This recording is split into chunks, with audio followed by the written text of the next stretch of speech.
Know the investment approaches available to foreign investors. Understand the meaning of various investment approaches available to foreign investors.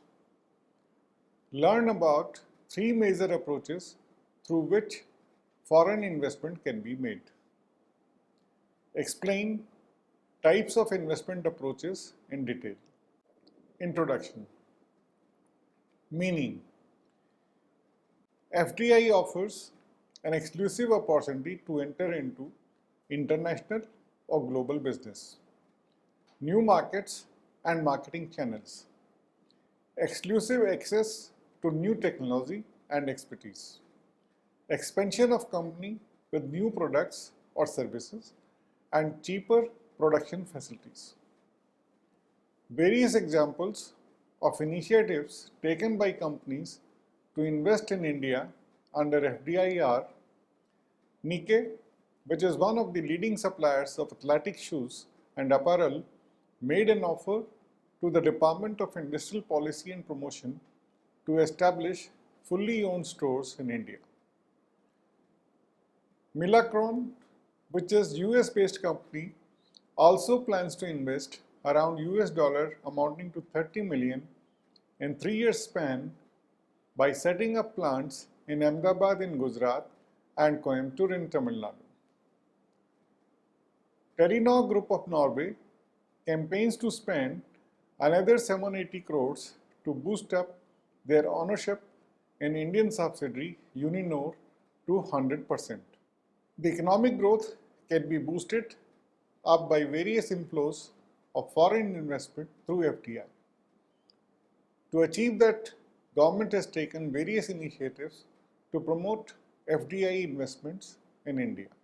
Indian cabinet has approved a proposal where companies can invest in railways infrastructure through 100% FDI, but excluding the operations. That is, they cannot operate trains in India, but can do other things like creating network, supply trains for bullet trains, etc. On the basis of recommendations of FIPB, the Government of India has been continuously approving various approvals of FDI. The Union Cabinet has raised the foreign investment upper limit in private insurance companies from 26% to 49%, but with the condition that management and control of the companies must be with the Indian company. Major investment approaches. Various investment approaches available with foreign participants are: 1. Through registration with SEBI. FII can get themselves directly registered with SEBI. According to SEBI, there are certain parameters on which it will decide eligibility of a FII, like track record of applicant, their professional competence, their financial soundness, experience, general reputation of fairness and integrity. As per SEBI, applicant should be in operation for at least 1 year. It is also checked whether applicant is registered and regulated by an appropriate foreign regulatory authority in the same capacity in which the application is filed with SEBI. To be registered with SEBI, Form A is to be filled, which is prescribed in SEBI FII Regulations 1995. As per SEBI, various documents which should be attached along with the application are: A. Certified copy of relevant clauses of Memorandum of Association, Article of Association or Article of Incorporation. B. Audited financial statement and annual report for the last 1 year. Period covered should not be less than 12 months. 2. Through participatory notes. PNs are also recognized as overseas derivative instruments. Equity-linked notes and capped return notes. Investors in PN do not possess the underlying Indian security. They are held by the FIs which in turn issue the PN. So investors in participatory notes get economic benefits of investing in the security without actually holding it. The values associated with participatory notes are linked to the underlying value of security. They are related to the fluctuations in price of underlying security. So any change in price of underlying security will affect the value of participatory notes. There are various benefits associated with the working of participatory notes because of it being attractive for foreign investors interested in taking an exposure in Indian markets. Some of these are: reduces transaction costs, provides customized tools to manage risk, lesser financing costs, enhanced portfolio yields, serves as a tool to hedging instrument. In order to supervise investments done using these instruments, SEBI has asked FIIs to report all the information regarding the issuance of participatory notes as well as sub-accounts on monthly basis, along with all the details of subscribers like name, location, etc. It is important to note that FIs cannot issue participatory notes to non-resident Indians, that is NRIs. And if they issue PNs to NRIs, then they are required to give an undertaking to the effect. 3. Through sub-accounts. According to RBI, sub-account includes those foreign corporations, foreign individuals and institutions, funds or portfolios established or incorporated outside India, on whose behalf investments are proposed to be made in India by a FII. In order to invest in India, FIs can do so by opening a sub-account. The sub-accounts need to be registered with Security and Exchange Board of India. For investing through sub-accounts, FI have to appoint a custodian, that is domestic Indian custodian, who is supposed to hold Indian securities in their custody. Custodians of securities have to be registered with SEBI. They are regulated by SEBI. Domestic Indian custodian have to constantly monitor as well as report about the investments as well as about the transactions made by FI to SEBI. Tax havens. Tax havens are those countries which offer individuals and business of foreign country freedom from tax liability either to 100% or to some extent, so as to promote an environment where countries can invest their money.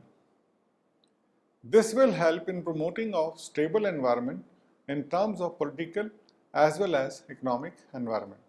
Countries like Bermuda, the British Virgin Islands, the Cayman Islands, the Channel Islands, the Cook Islands, Hong Kong, the Isle of Man, Mauritius, Liechtenstein, Monaco, Panama, Switzerland and St. Kitts and Nevis are called as tax haven countries. Tax haven countries not only provide tax benefits but also provide secrecy with foreign tax authorities, which encourage investment in such countries. But in recent times, it is seen that foreign countries are pressuring tax havens countries to enter into contracts like tax information exchange agreements and mutual legal assistance treaties so as to encourage sharing of information which was previously kept secret.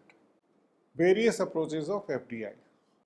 According to a research paper written by Jose Guimon named Government Strategies to Attract R&D Intensive FDI in a global forum for international investment in 2008. FDI in R&D sector plays a very crucial role for the development of Indian economy. The author broadly categorizes them into two categories. A. Innovation policy. B. Inward investment promotion. Innovation policy.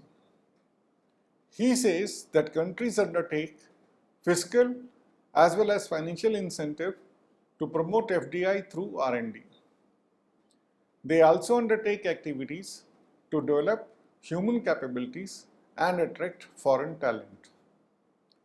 Promoting human capital will help the countries to use their human capital to the fullest, thereby helping the countries to build a successful nation.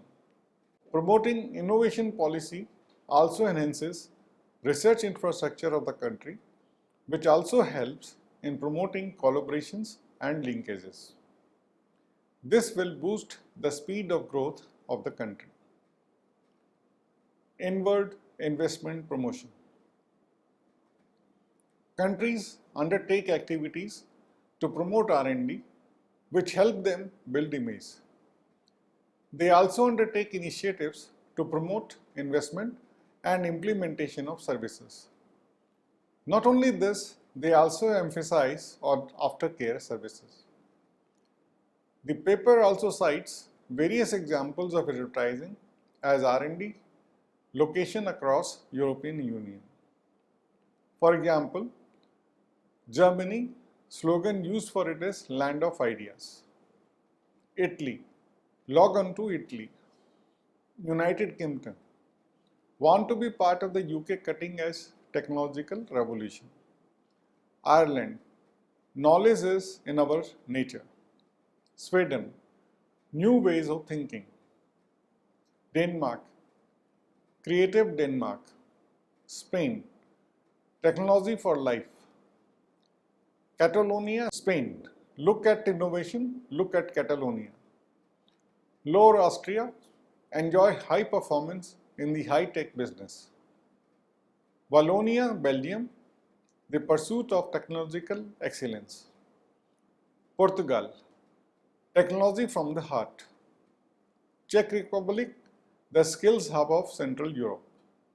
Source, websites of inward investment agencies and advertisements published in various international business magazines and newspapers. Investment approaches in tourism industry. Tourism is one of the key sectors of the economy that help in the development of the country. Not only it is fast growing, but also labor intensive industry, which involves providing lot of economic activities, which further helps the country to realize economic gains. Promotion of investment strategies in tourism sector plays an important role for the development of the country. There is an increasing competition between various countries in terms of their tourism destinations. Countries nowadays are increasingly competing in terms of tourism destination and their efforts to promote FDI. All the countries are increasingly taking efforts to promote FDI so to attract more and more investments. Nowadays, it is not only tourism, but it's sustainable tourism. It means tourism activities which lead to preserving the environment and overall improving the quality of the environment. Not only this, it also includes overall improvement of the quality of the environment as well as tourism site. It also incorporates all the elements which make sure that tourists are completely satisfied and overall all the elements of society are benefited from the tourism activity. While talking about investment approaches, there are various approaches that firms can undertake to enter in tourism industry. Equity form of investment and non-equity form of investment are the two broad categories which firms can undertake while investing in FDI. Equity form of investment includes FDI and portfolio investments. Firms can also go for joint venture in which two or more parties undertake economic activity together. They pay for revenue, expenses and control the enterprise together. Non-equity form of investment includes leasing agreements. management contracts, franchise agreements, and marketing agreements. Mergers and acquisitions are also one of the popular approach used by the firm in tourism industry, especially in the service sector. They are not only quick, but also one of the efficient techniques of purchasing an already existing distribution system as compared to a completely new business. It helps to undertake the advantage of well-established business and market knowledge instead of starting from the scratch. Mergers and acquisitions are quite popular in the hotel industry. While talking about non-equity modes of investment, management contracts are quite close to FDI. In franchise agreements, control is one of the biggest issues. It is very limited. Though it is quite frequently used in the hotel industry, catering industry, travel agencies, tour operators, etc. In franchising agreement, franchisor provides the established brand along with use of its marketing tools, management system, as well as support of the business. In franchising contract, franchisee provides capital to the franchisor. But many times it is seen that FDI isn't so popular in the tourism industry. Firms look for these three factors before investing in any country. First being location, other being ownership, and last being internalization. Countries where the combination of three are found is ideal country. Ownership. It helps the company to compete with local companies. Location. Location factors like availability of market, cheap labor, etc. Internalization. These are benefits obtained from direct control of business. This framework is popularly known as OLI framework. Let us just have a brief look at various factors which enable or promote tourism investments. First is infrastructure and land, human resources, investment incentives like access to duty-free import of capital goods, equipments and inputs.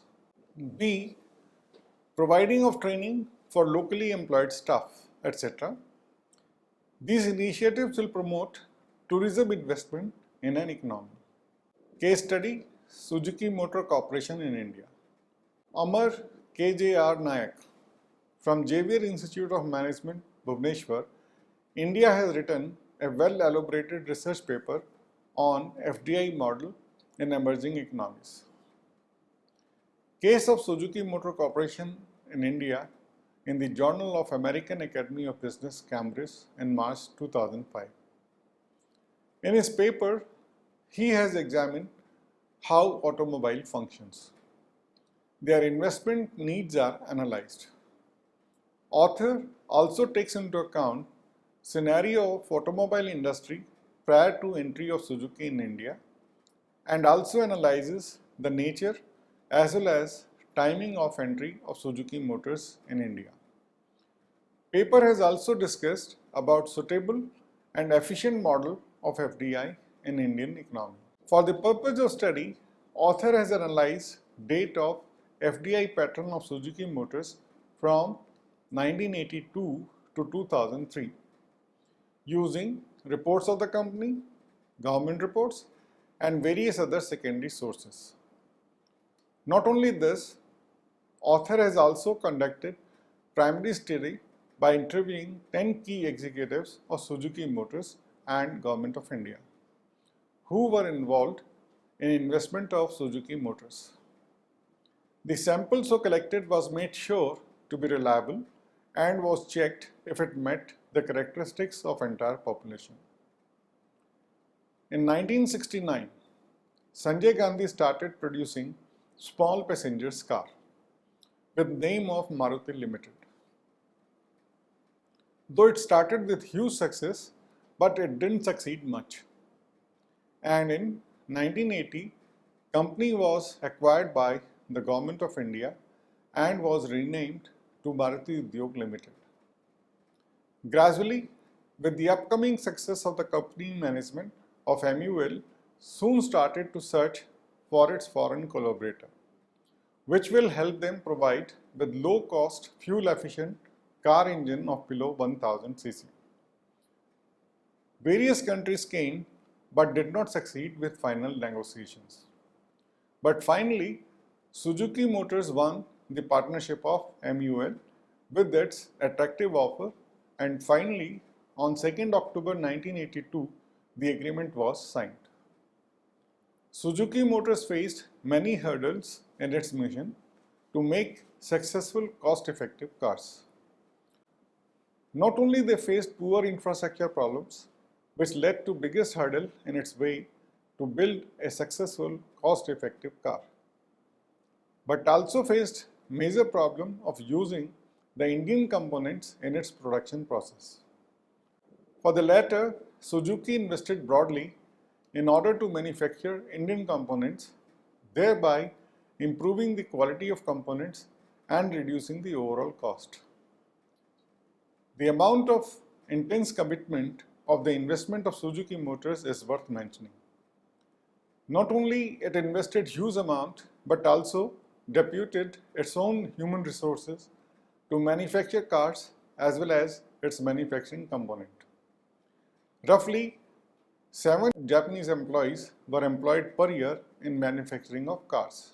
Not only did they employ their employees in India, but also sent Indian counterparts to Japan so as to impart them with skills, training on method of production, quality assurance, etc. Seeing success of Suzuki Motors, various other foreign companies like Nihon Gear, Nippon Denso starting their entry in India. They now saw India as a huge source of avenue of success for them. So we can conclude by recalling the success of Maruti Suzuki, which not only led to transfer of culture among both the countries, but also led to transfer of Japanese style of management practices among Indian companies.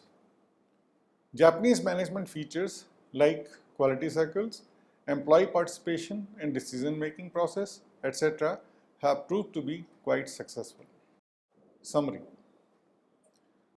This module helps us to understand investment approaches available to foreign investors and also the meaning of various investment approaches available to foreign investors. It can either be through registration with SEBI, in which FII can get themselves directly registered with SEBI, or they invest through participatory notes. PNs are also recognized as overseas derivative instruments.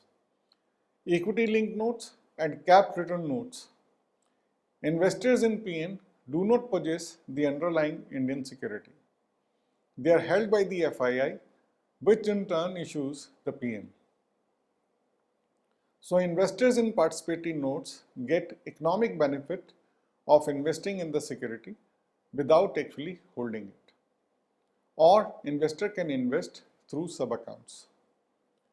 According to RBI, sub-account includes those foreign corporations, foreign individuals and institutions, funds or portfolio established or incorporated outside India on whose behalf investments are proposed to be made in India by a FII. In order to invest in India, FII can do so by opening a sub-account. The sub-accounts need to be registered with Security and Exchange Board of India.